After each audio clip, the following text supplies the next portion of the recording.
بلکہ نیب 3 سال کروڑوں روپے خرچ کرنے کے باوجود اس ریفرنس میں تحقیقات اور تفتیش کے اوپر کروڑوں روپے ضائع کیے گئے اور ایک پائی کی کرپشن وہ ثابت نہیں کر سکے۔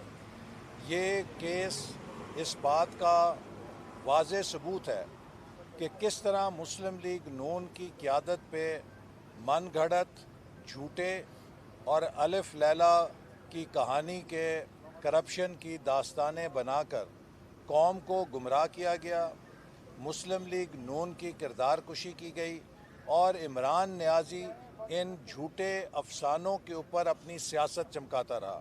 اس نے قوم کے اندر چور ڈاکو کی تکرار کے ساتھ ایک تقسیم پیدا کی، اور جبکہ 4 سالوں میں وہ خود حکومت میں تھا تو پاکستان کی تاریخ میں اتنی کرپشن کسی دور میں نہیں ہوئی جتنی عمران نیازی کی حکومت میں اس کی ناک کے نیچے ہوئی تھی۔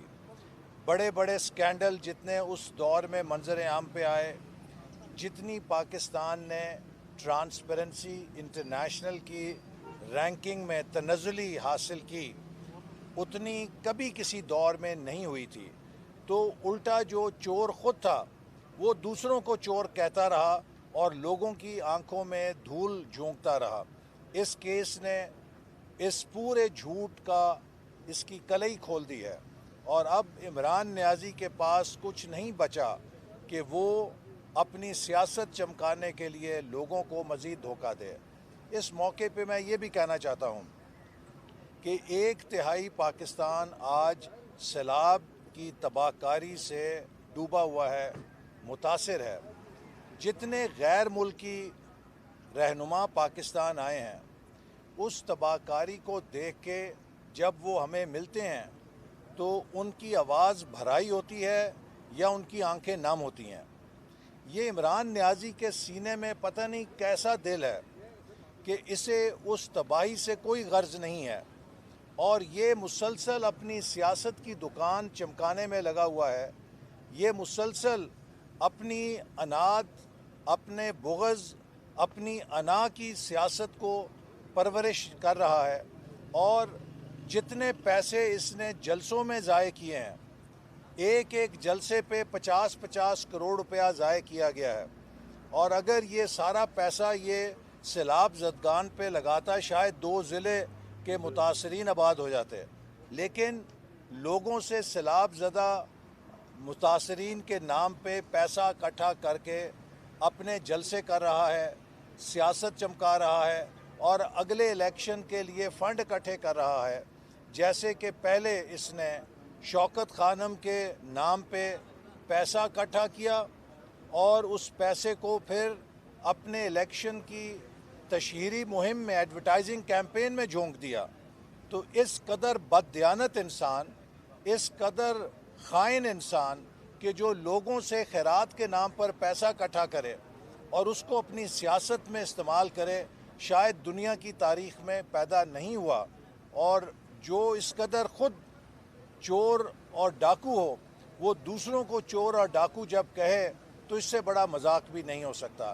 اس وقت ہماری ترجیح اور ہماری سیاست کی اول اور ہماری سیاست کا آخر یہی ہے کہ ہم جو سیلاب میں تباہ حال پاکستانی بہن اور بھائی ہیں، ان کی مدد کریں، ان کی خدمت کریں۔ صوبائی حکومت سندھ اور بلوچستان بھی اس میں مسلسل لگے ہوئے ہیں، وفاقی حکومت NDA میں ان کی مکمل سپورٹ کر رہی ہے، اور ہم اس وقت تک چین سے نہیں بیٹھیں گے جب تک ہم اپنے ان بہنوں اور بھائیوں کو دوبارہ اپنے پیروں پہ کھڑا نہ کر دیں۔ یہ ہمارا قومی فرض ہے۔ ہم نے ملک کا انفراسٹرکچر جو تباہ ہوا ہے اس کو دوبارہ تعمیر کرنا ہے، ہم نے ملک کی زراعت کو دوبارہ کھڑا کرنا ہے۔ یہ وہ ترجیحات ہیں جن پر سب کو توجہ دینے کی ضرورت ہے، اور آئندہ جو موسمیاتی تبدیلی سے ممکنہ طور پہ آفتیں آ سکتی ہیں، ان کے لیے ہمیں تیاری کرنی ہے۔ اس موقع پر الیکشن کی تکرار کرنا، اس موقع پہ فوج کے خلاف نعرے لگوانا، آپ دیکھیں کہ صبح کو ہیلی کاپٹر کا کریش ہوتا ہے جس میں ہمارے 6 افسر اور جوان شہید ہوتے ہیں، اسی روز دوپہر میں گورنمنٹ کالج یونیورسٹی میں عمران نیازی فوج کے خلاف نعرے لگواتا ہے۔ یہ پاکستان کے دشمنوں کے ایجنڈے پہ کام کر رہا ہے۔ جو فورن فنڈنگ عمران خان کو آتی رہی ہے وہ مفت کی نہیں آتی تھی۔ جب کوئی آپ کو پیسہ دیتا ہے وہ فری لنچ نہیں کراتا، وہ پھر اس کے ساتھ فرمائشی پروگرام بھی دیتا ہے۔ تو جو لوگ عمران نیازی کو فورن فنڈنگ دیتے ہیں وہ اس سے پاکستان میں انتشار پیدا کروانے کا کام بھی لیتے ہیں، اور عمران خان کی سیاست مسلسل ملک کے اندر پولرائزیشن کو بڑھانا، ملک کے نوجوانوں کو گمراہ کرنا، پاکستان کے عوام کا پاکستان کے اداروں سے اعتماد ختم کرنا، ایک بڑے سسٹمیٹک طریقے سے، ایک بڑے سائنٹیفک طریقے سے عمران نیازی پاکستان کے ہر ادارے کو متنازع کر رہا ہے، ہر ادارے کو بے توقیر کر رہا ہے، اور ہر ادارے سے عوام کا اعتماد متزلزل کر رہا ہے۔ یہ ہائیبریڈ وار کے انسٹرومنٹس ہوتے ہیں جو دشمن ممالک کسی ملک کے اندر جس کو وہ ٹارگٹ کرتے ہیں، استعمال کرتے ہیں اپنے ایجنٹس کے ذریعے، کہ اس ملک کو انٹرنلی امپلوڈ کرنے کے لیے آپ اس ملک کے شہریوں اور اس ملک کے اداروں کے درمیان ہر تعلق کو کاٹ دیں، اور اس کے بعد وہ ملک اندر سے کھوکھلا ہو جاتا ہے۔ تو عمران نیازی نے فوج کو ٹارگٹ کیا ہوا ہے، عدلیہ کو ٹارگٹ کیا ہوا ہے، پارلیمنٹ کو ٹارگٹ کیا ہوا ہے، الیکشن کمیشن کو ٹارگٹ کیا ہوا ہے، اور پاکستان کے آئین کو ٹارگٹ کیا ہوا ہے۔ ہر محاذ کے اوپر، ہر نشانے کے اوپر اس کا جو میزائل ہے اس کا ایک ہی ہدف ہے کہ پاکستان کے آئین کو پامال کرنا، پارلیمنٹ کو بے توقیر کرنا، عدالتوں کو بے توقیر کرنا، فوج کو بے توقیر کرنا، اور پھر جو کہتے ہیں کہ جی سائفر کی تحقیقات ہو جائیں، سائفر کی تحقیقات ہو جائیں، میں اسمبلی میں آ جاؤں گا۔ سائفر کی تحقیق کس نے کرنی ہے؟ سپریم کورٹ نے کہہ دیا کہ اس کے اندر کچھ نہیں ہے۔ پاکستان کے فوجی مسلح افواج کے سربراہوں نے، سروسز چیفز نے، نیشنل سیکیورٹی کمیٹی کے اندر کہہ دیا اس میں کچھ نہیں ہے۔ پاکستان کی جو سیکیورٹی ایجنسیاں ہیں، چاہے وہ آئی ایس آئی ہے، چاہے وہ ایم آئی ہے، چاہے وہ آئی بی ہے، اس کے بعد اور کون ہے؟ تمام انٹیلیجنس ایجنسیز نے کہہ دیا اس کے اندر کچھ نہیں ہے۔ پاکستان کی وزارت خارجہ نے کہہ دیا اس کے اندر کچھ نہیں ہے۔ اب اس کے بعد بتائیں کہ انٹیلیجنس ایجنسیز، پاکستان کی مسلح افواج، پاکستان کی وزارت خارجہ، اس کے علاوہ اس کی تحقیقات سپریم کورٹ، ان کے علاوہ کون تحقیق کر سکتا ہے؟ ان سب نے تو فیصلہ دے دیا ہے۔ تو کیا عمران نیازی کسی غیر ملکی ایجنسی سے تحقیقات کرانا چاہتے ہیں؟ کون ان کی تسلی کر سکتا ہے؟ ان کو پاکستان کے کسی ادارے پر اعتماد نہیں، ان کو پاکستان کے کسی نظام پر اعتماد نہیں ہے۔ یہ چاہتے کیا ہیں؟ یہ صرف انارکی چاہتے ہیں، لوگوں کے درمیان یہ ڈاؤٹس پیدا کر کے، شبہات پیدا کر کے، ان کا اعتماد متزلزل کر کے نیشن کی سیلف اسٹیم کو تباہ کرنے کے ایجنڈے پر عمران نیازی ہے، کہ قوم کے نوجوانوں کو بتائے کہ ہم غلام ہیں۔ ایک ایٹمی طاقت غلام نہیں ہو سکتی۔ عمران نیازی تمہارا دماغ غلام ہوگا، پاکستانی قوم غلام نہیں ہو سکتی۔ ہم ایک آزاد قوم ہیں، ہم ایک ایٹمی طاقت ہیں۔